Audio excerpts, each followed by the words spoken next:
নমস্কার বন্ধুরা, ব্যস্ততার মাঝে অক্সিজেন ইউটিউব চ্যানেলের পক্ষ থেকে সকল দর্শক বন্ধুকে জানাই আন্তরিক প্রীতি, শুভেচ্ছা ও অভিনন্দন।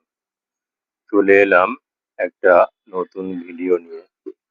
গত বছর আমি প্রথম সিন্ডার মিডিয়ায় চন্দ্রমল্লিকা করেছিলাম।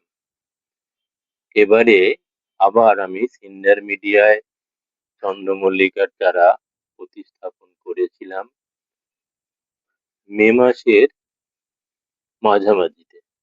ফার্স্ট পটিং করেছিলাম, এই যে দেখুন, এই যে ফার্স্ট পটিং করেছিলাম 1.5 ইঞ্চিতে। আর আজকে জুলাই মাসের তারিখে আমি এটাকে 3 ইঞ্চি বা 4 ইঞ্চি টবে প্রতিস্থাপন করছি সিনিয়র মিডিয়ায়। কিভাবে প্রতিস্থাপন করছি সেটা আপনারা একটু খেয়াল করুন, তাহলেই বুঝতে পারবেন। আর আমি এবারেও আরো বেশি পরিমাণে সিনিয়র মিডিয়ায় গাছ করব। গত বছর আমি গাছ করে ভালো ফল পেয়েছি। কিভাবে প্রতিস্থাপন করছি আপনারা একটু দেখে নিন। এই এখানে রয়েছে সিন্ডার, এই সিন্ডার আমি দিয়ে দেব টবে। এই যে 3 ইঞ্চি টবে আমি সিন্ডার দিয়ে দিচ্ছি। কিছুটা দিয়ে দিলাম, তার কারণ হচ্ছে আগে যে আমি যেটা বসিয়েছিলাম 1.5 ইঞ্চি টবে, সেখানে সিন্ডারই বসিয়েছিলাম। এই যে এবার এটাকে আমি এইভাবে নিয়ে দেখুন ঠোকা দিলাম, এই বেরিয়ে এলো। এই যে গাছটা বেরিয়ে এলো। এবার এটাকে আমি এইভাবে বসিয়ে দিলাম। বসিয়ে দেবার পর এতে আমি আরো সিন্ডার দিয়ে দেব। সিন্ডার অর্থাৎ ঘ্যাস আমি দিয়ে দিলাম। এই যে আমি এটাকে দিয়ে দিলাম, আমার প্রতিস্থাপন হয়ে গেল। দেখুন, গত বছরে আমার যে গাছ ছিল তা থেকে আমি মাদার রেখেছিলাম এবং তা থেকে চারা করেছিলাম। চারা করে 3 ইঞ্চি টবে, এই 1.5 ইঞ্চি টবে বসিয়েছিলাম। এই দেখুন এখানে 1 নাম্বার লেখা রয়েছে। আমার আমার ডায়েরিতে এটাও লেখা আছে 1 নাম্বার দিয়ে, ফুলটার কি কালার সেটা বোঝানোর জন্য, বা ফুলটা কেমন সেটা বোঝানোর জন্য। এই যে এখানে এটা প্রতিস্থাপন হয়ে গেল 1 নম্বর গাছটা। এই যে আমি প্রতিস্থাপন করলাম, এবার এটাতে জল দিয়ে দেব, পর্যাপ্ত জল দিয়ে দেব। জল দিয়ে দেবার পর প্রত্যেক দিনই আমি একবার করে জল দেবো। আর এটাকে আমি একেবারে উন্মুক্ত আকাশের নিচেই রাখবো, কারণ সিন্নার মিডিয়ায় গাছ করলে বৃষ্টির জল থেকে সরাবার দরকার নেই। বৃষ্টিতে যে নাইট্রোজেন রয়েছে, সেই নাইট্রোজেন সার গাছের জন্য খুবই উপকারী। আপনারা ধান ক্ষেতের দিকে খেয়াল করলে লক্ষ্য করবেন যে যখন বৃষ্টি হয়, সেই বৃষ্টির জল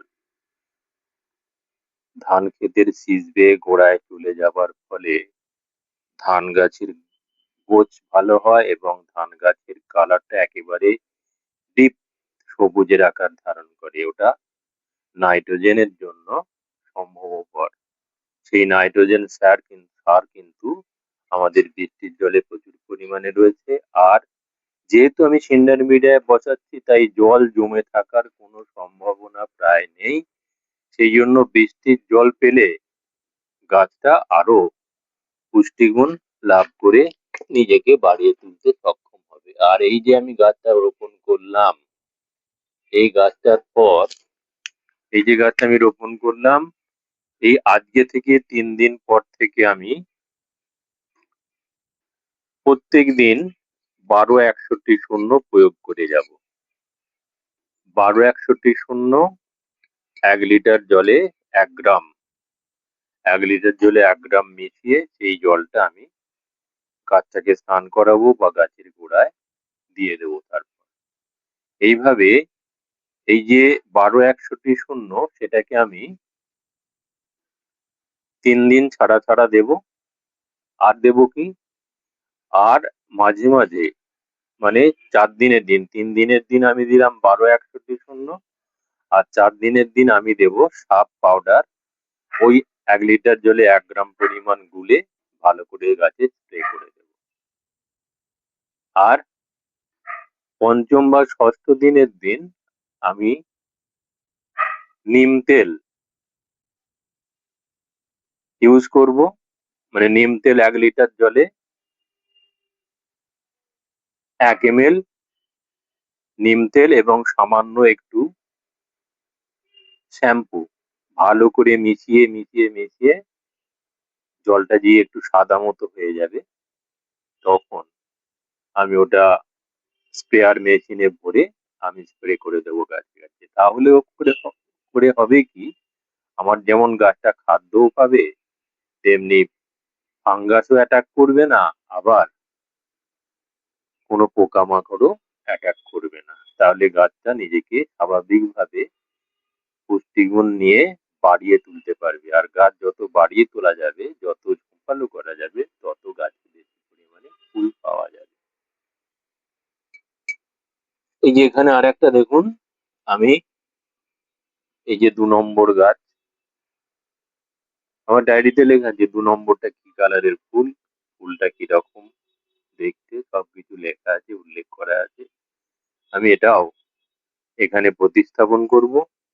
এই যে এখানে টবেতে আমি 2 নম্বর লিখে রেখেছি, যাতে আমি বুঝতে পারি।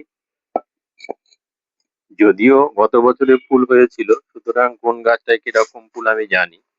তবু কোনো বন্ধু বান্ধবকে যদি আমি চারা দিয়ে,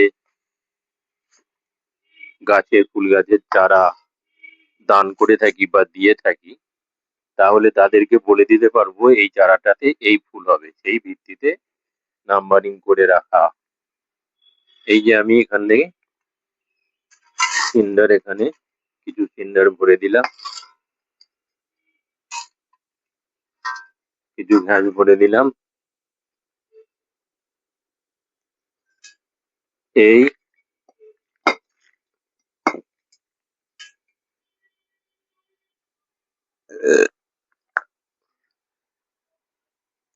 চারাটা চলে এলো, গাছটা চলে এলো, এই আমি এবার এখানে বসিয়ে দিলাম। বসিয়ে দিয়ে আবার আমি চারদিকে সিন্ডার দিয়ে দিচ্ছি।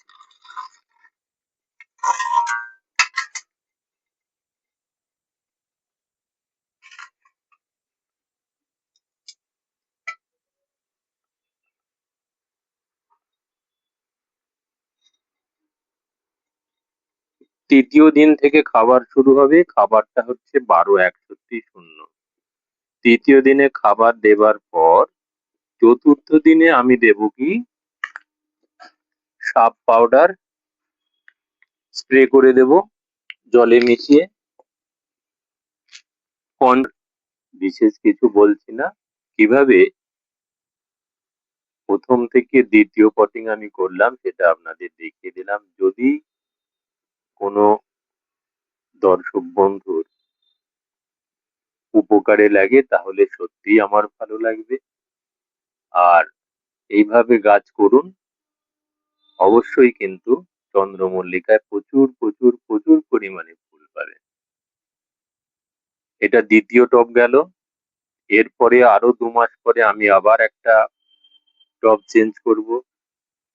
এটা জুলাই মাস চলছে, আগস্ট সেপ্টেম্বরে মাঝামাঝি, সেপ্টেম্বরের মাঝামাঝি আমি টব চেঞ্জ করব। তারপর অক্টোবর এবং নভেম্বরের মাঝামাঝি আমি আবার টব চেঞ্জ করব, তবেই আমি ডিসেম্বরে ভালো ফুল নিতে পারবো। নমস্কার। যদি ভিডিওটা ভালো লাগে অবশ্যই একটা লাইক দেবেন, আর কোনো বন্ধুর যদি উপকারে লাগে তাহলে শেয়ার করবেন।